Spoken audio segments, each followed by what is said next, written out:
नमस्कार दोस्तों, मैं हूं संजय कथुरिया, प्रोफेसर बड़ा बिजनेस प्राइवेट लिमिटेड। और आज जिस कोर्स के बारे में आपको बताने वाला हूं वो एक पाथ ब्रेकिंग कोर्स है। उसका नाम है फंड रेजिंग।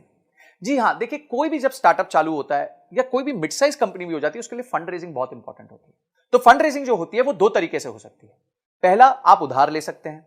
दूसरा, आप जो है कंपनी के शेयर्स बेच के शेयर्स के अगेंस्ट पैसे ले सकते हैं। तो आप कौन से तरीके से जाना चाहेंगे, ये आपको ध्यान रखना है। तो इस कोर्स में हमने बताया कि अगर आप शेयर्स बेच के पैसा रेज करना चाहते हैं तो किन किन चीजों का आपको ध्यान रखना है। उसके लिए आपको इन्वेस्टर्स के सामने पिच करना पड़ेगा। देखिए, उधारी में क्या होता है, उधारी तो बड़ी सिंपल है। आप गए, आपने प्रोजेक्शन दी, आपके पास कोई जमीन है, उस जमीन के वैल्यू के अगेंस्ट आपको लोन मिल जाएगा और आप धीरे धीरे उस लोन को चुका देंगे। पर जो निवेशक होता है, जो आपकी कंपनी में इक्विटी लेता है, वो आपके साथ पार्टिसिपेट करता है, आपके दुख सुख का साथी होता है। तो इसीलिए उसको आपका बिजनेस के समझना बहुत ज्यादा जरूरी होता है। और इसमें आपको बहुत चीजों का ध्यान रखना पड़ता है। पहले आपको ध्यान रखना पड़ता है कि किस तरीके के निवेशक को आपको जिसको पास जाना चाहिए, आपका ऑब्जेक्टिव क्या है फंड रेज करने का, आपको इन्वेस्टमेंट चाहिए क्यों, आपका बजट क्या है, आप क्या करोगे उस पैसे के साथ। उसके बाद जब आप पैसे ले लोगे तो उसमें कहां उसको निवेश करोगे, निवेश करने के बाद किस तरह के रिटर्न्स कमा के दोगे। समझिए, आज आपका रेवेन्यू 1 करोड़ रुपए साल का है और आपने 5 करोड़ रुपए रेज किए, तो इस 5 करोड़ के साथ क्या आप अपने बिजनेस को 1 करोड़ रुपए साल के से लेके 10 करोड़ तक लेके जा सकते हैं। ये सारी चीजें आपको ध्यान रखनी पड़ेंगी, आपको अपने निवेशक को समझानी पड़ेगी, स्टोरी समझानी पड़ेगी कि क्यों आपका बिजनेस इतना अच्छा है, क्या क्या स्टेप्स होते हैं फंड रेजिंग में, बूटस्ट्रैपिंग क्या होती है, बिना फंड रेजिंग के कैसे बिजनेस चल सकता है, इन्वेस्टर्स को जब आप पिच करते हैं तो कैसे करते हैं, कैसे उसके फ्रेमवर्क्स भी दिए हैं हमने, स्टैंडर्ड पिच डेक्स भी दी हुई है कि कैसे पिच डेक बनानी चाहिए।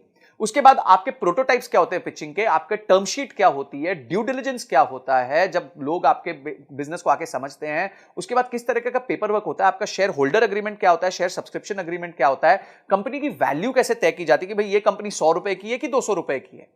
उसके बाद आप एंजल इन्वेस्टमेंट कैसे ला सकते हैं, वेंचर कैपिटलिस्ट को कैसे ला सकते हैं। और उसके साथ साथ हमने ये देखा है कि कुछ अच्छे एंटरप्रेन्योर्स से मिलकर हमने ये पता किया कि उन्होंने फंड रेज कैसे किया था, उनकी जर्नी कैसी रही है, उनके लिए कभी क्या प्रॉब्लम्स आई और उस प्रॉब्लम्स को उन्होंने कैसे सॉल्व किया। और अंत में जाके बॉम्बे स्टॉक एक्सचेंज में घंटी बजानी है, आईपीओ लेके आना है। तो किस तरीके से आप अपने बिजनेस को बिल्ड कर सकते हैं, कि इन्वेस्टमेंट बैंकर कौन होता है, उसका रोल क्या होता है आपके बिजनेस में, और किस तरीके से आपको फंड लाके देता है।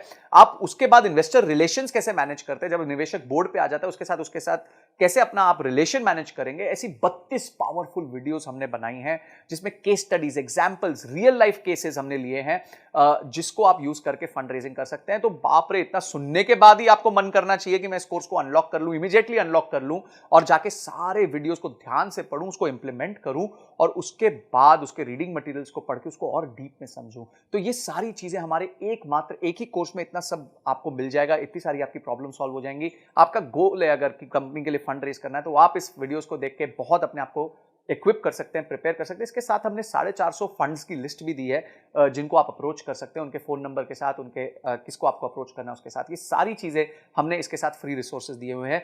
तो इमीडिएटली जो है एक्शन लीजिए, क्योंकि एक्शन के बिना कोई परिवर्तन नहीं आएगा, कोई चेंज नहीं आएगा। तो आपने इस वीडियो को देखा, आपने इस कोर्स को अनलॉक किया और आपने ये तय किया कि इस कोर्स को देखने के बाद मैं फंड रेज में और ताकतवर हो जाऊंगा। इन सब के लिए आपका बहुत बहुत धन्यवाद।